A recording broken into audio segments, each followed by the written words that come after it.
ముత్యాల మాటల మూటలు అందిస్తున్నవారు ఎండి రెహమాన్ అలీ, ఫిజికల్ డైరెక్టర్, తిరుమలగిరి. అవేమిటో సావధానంగా విందామా? సహాయం కోసం పుట్టింది స్నేహం కాదు. మనిషిని మనిషి వాడుకోవడం స్నేహం కాదు. స్నేహం అంటే మనుషులను కలిపే వారధి, కష్ట సుఖాలను పంచుకునే ఓ అనుభూతి, నేనున్నానంటూ చేయి అందించే ఓ రూపం. మనుషులకే కాదు, ఏ జీవికైనా స్నేహం అవసరమే. ఆపదలో ఆదుకున్న ఆప్తుడిని, బాధను పంచుకున్న బంధువుని, సలహాలిచ్చే స్నేహితుడిని, మేలు కోరే మిత్రుడిని జీవితంలో ఎప్పుడు దూరం చేసుకోవద్దు.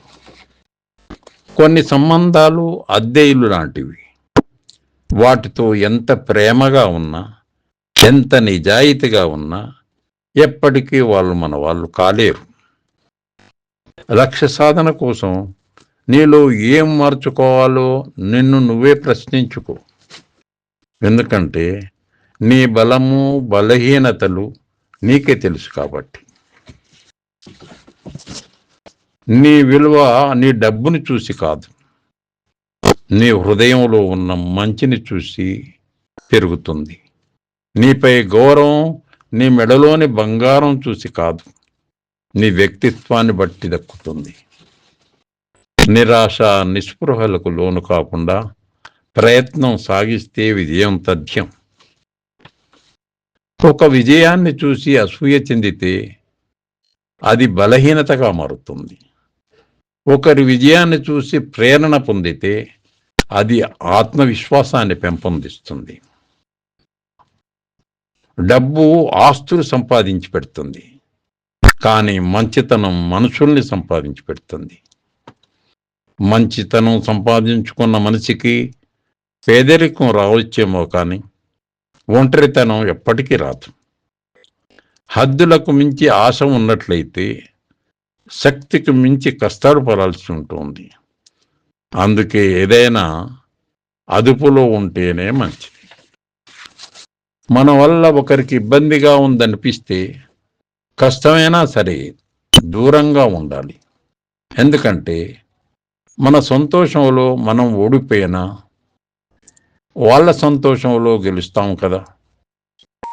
విమర్శలను వినయంతో స్వీకరించినప్పుడు విజయం నీ సొంతమవుతుంది.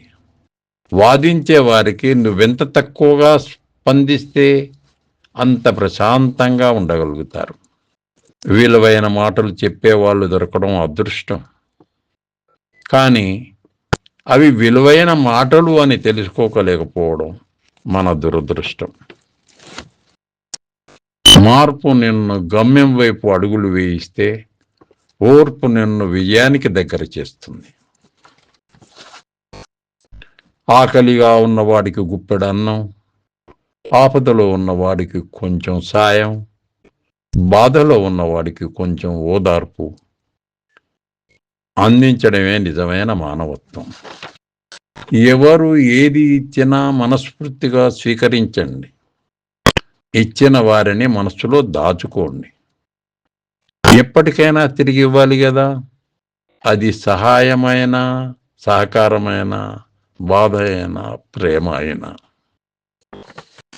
ఇచ్చిన రూపాయితో తృప్తి పడకుండా ఇంకా ఇవ్వమంటూ వెంటబడితే యాచకుడిని చూసి మనం ఎలా విసుగుతో దూరం పెడతామో, అంతు లేకుండా కోరే మన కోరికలను చూసి దేవుడు కూడా అలాగే దూరంగా నెడతాడు.